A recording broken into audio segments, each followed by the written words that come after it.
The Giggling Granny. A tale of love and lethal poison. She baked pies, wore polka dots, and dreamed of true love, but her smile hid a deadly secret. Meet Nannie Doss, the grandmotherly killer who poisoned her way through love, leaving a trail of bodies and laughter. For over 30 years, she killed with a smile. This is the chilling true story of the Giggling Granny. And how many times were you married? 5. Why are you in the penitentiary now? All the time I killed my husband. Which, your last husband? Yes. Did they say you killed any more? Yes. And your other husband? Which other? Very. She looked like a sweet grandmother. She wore polka dot dresses, baked pies, and clipped romance stories from magazines. But behind that soft smile was something far darker. For more than 3 decades, Nannie Doss poisoned her way through husbands, children, grandchildren, even her own mother. And the whole time she laughed. They called her the Giggling Granny. This is the true story of how one woman turned love into murder and how she got away with it. For over 30 years, Nannie Doss was born as Nancy Hazel on November 4, 1905. In Blue Mountain, Alabama. Her beginnings were as humble as they come. Born into a poor farming family, she was one of 5 children. Her father, James Hazel, was a controlling and abusive man who ruled the household with an iron fist. He pulled Nannie and her siblings out of school at a young age to work on the farm. Their education ended early, and their exposure to the outside world was tightly restricted. From an early age, Nannie was drawn to romantic fantasies. She spent hours reading romance magazines, dreaming of an ideal husband and a perfect love story. But reality never matched those daydreams. At age 7, her life changed in a way some would later speculate might explain the darkness that followed.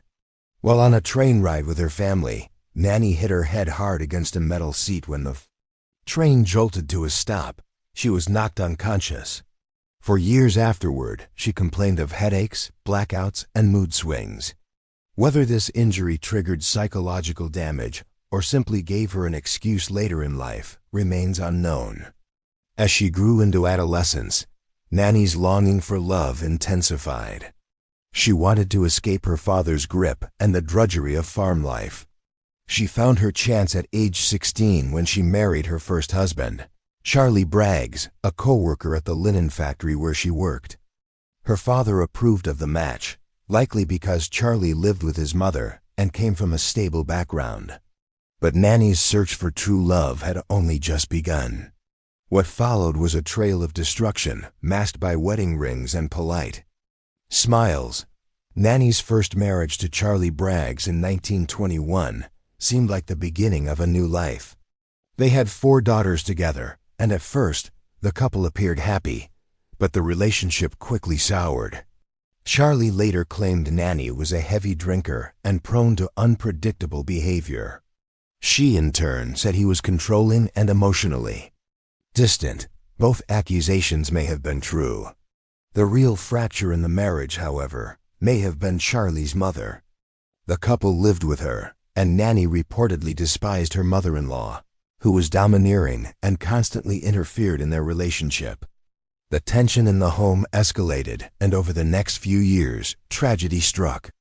Between 1927 and 1929, 2 of Nannie's 4 children died suddenly, both from what was believed to be food poisoning. There were no autopsies, no investigations. At the time, child mortality was not uncommon, especially in rural America. Charlie was suspicious.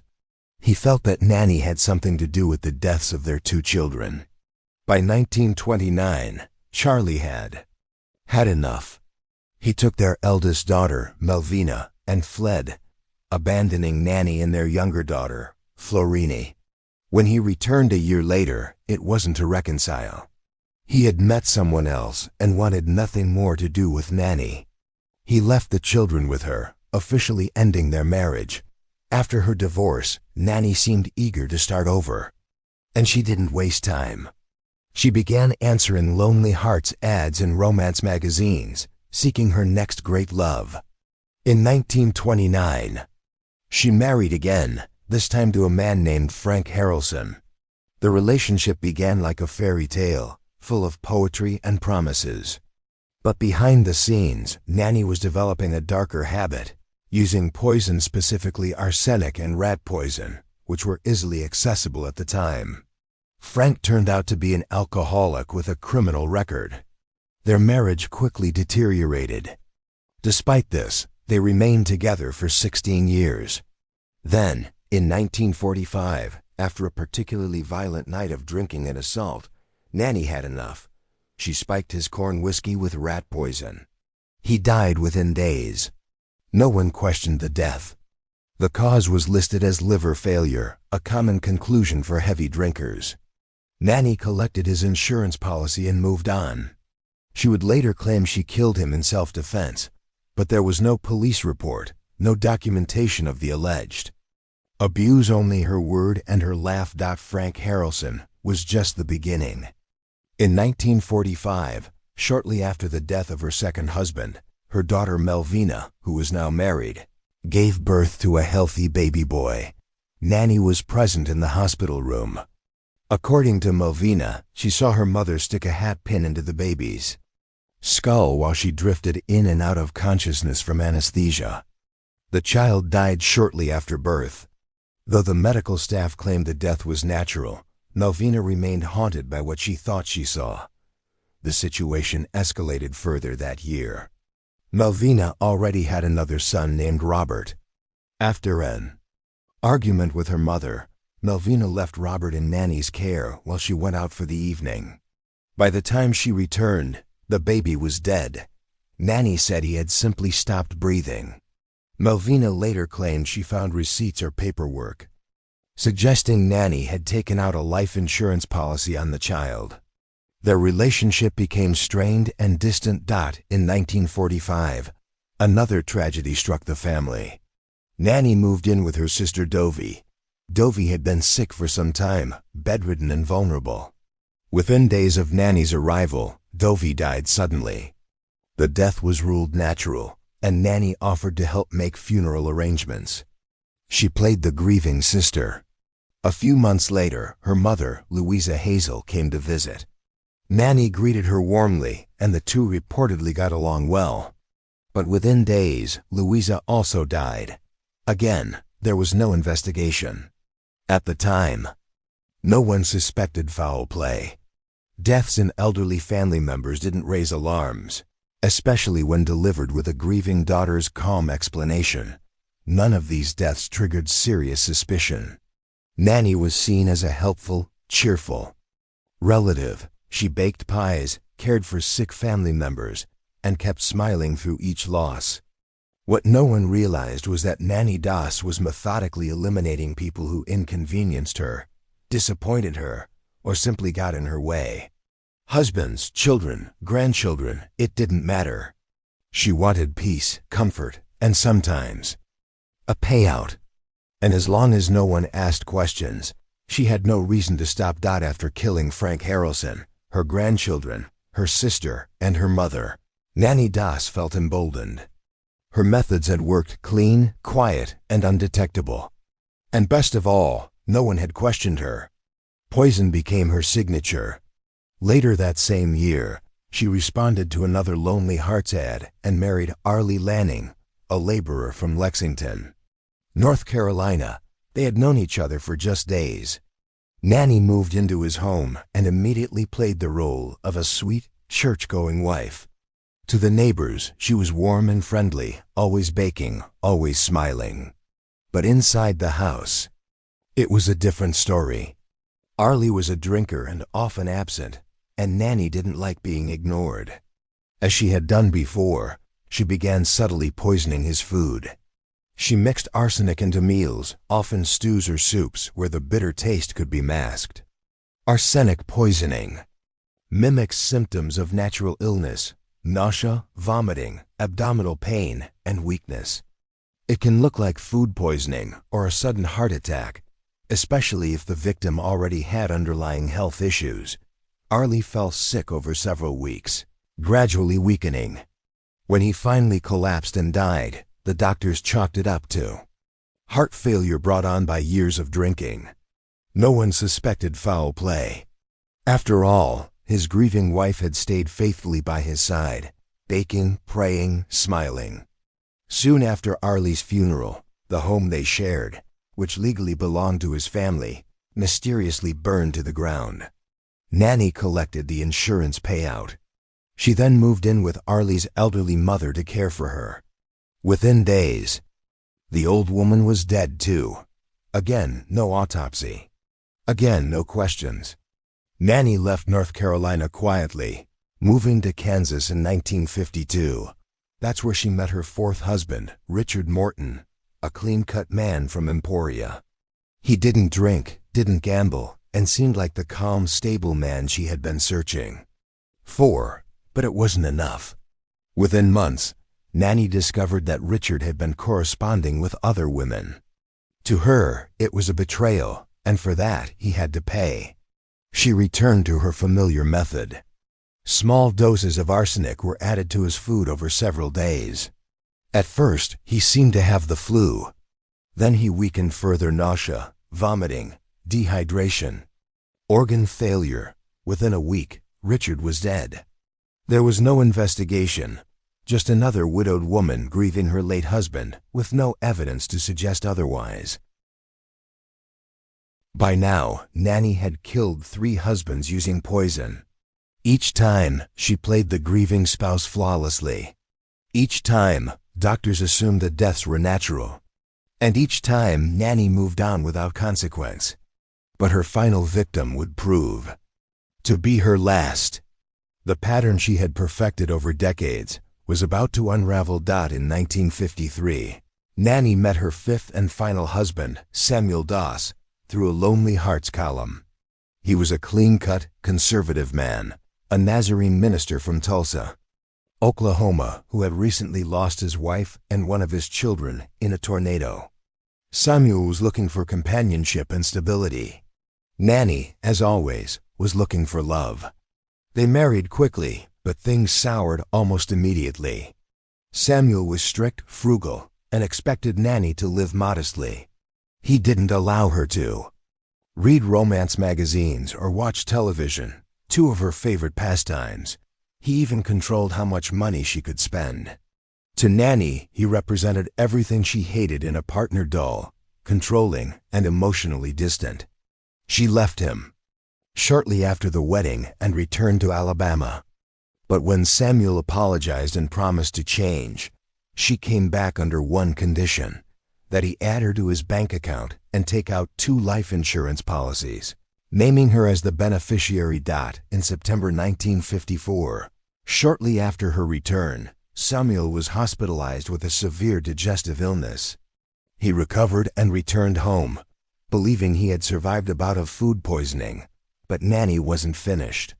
On October 12, 1954, she served him another meal laced with arsenic. This time, he died. What Nannie didn't anticipate was Samuel's doctor. The physician had been suspicious during Samuel's first illness. When the minister returned to the hospital, then died shortly after release, the doctor ordered an autopsy. The results were conclusive. Large amounts of arsenic were found in his system. It was murder. The police confronted Nannie Doss.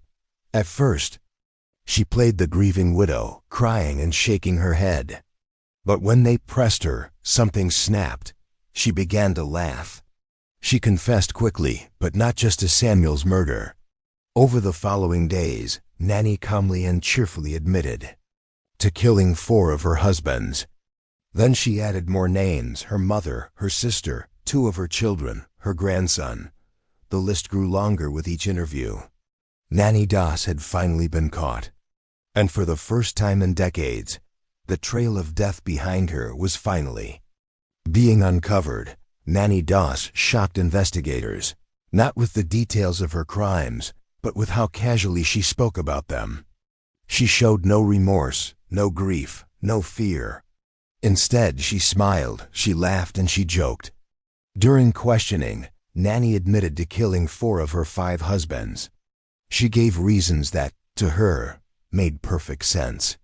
One husband cheated, another was too controlling. One wouldn't let her watch TV, another drank too much.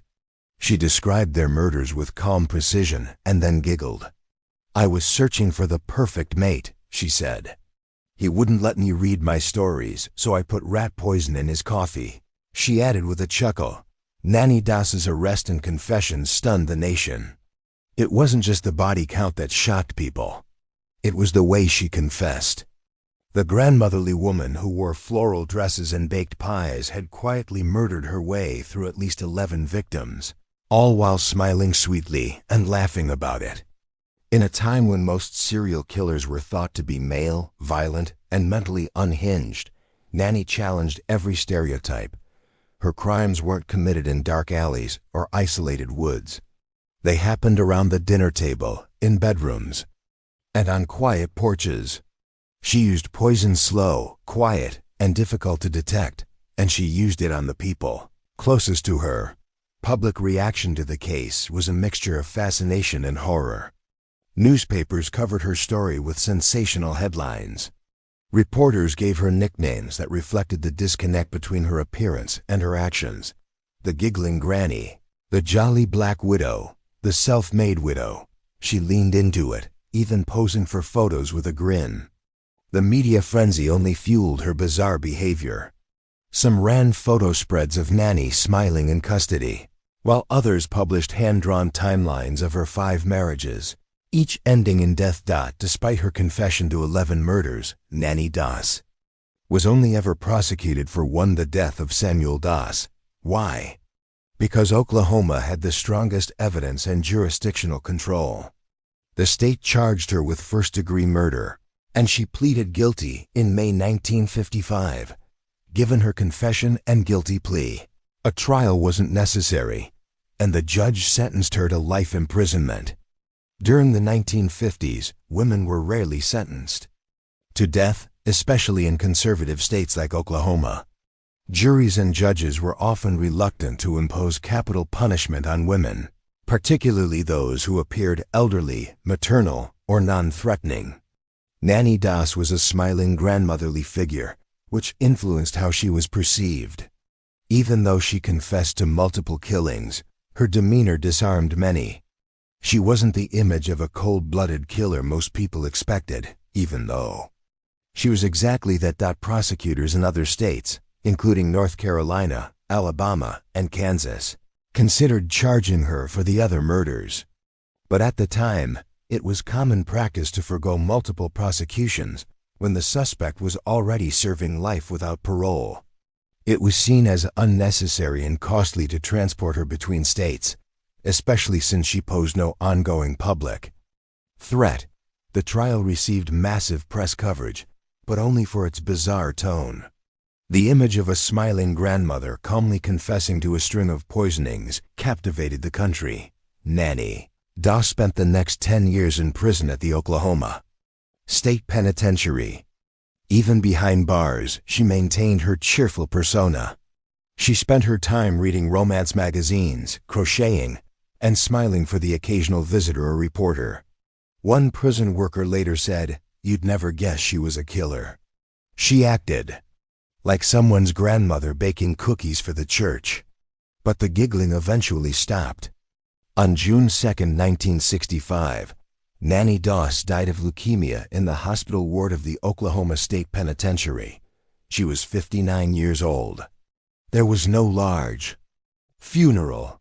Her story faded from headlines but never completely disappeared, because people don't forget the smiling grandmother who poisoned her family and giggled about it. To this day, she remains one of America's most prolific female serial killers, and one of the few to have been convicted based entirely on a confession without ever standing trial for the majority of her victims. In the end, Nannie Doss's crimes left a haunting message. Monsters don't always look like monsters. Sometimes they look like someone's grandmother. Sometimes they bring you a slice of pie and laugh while you eat it.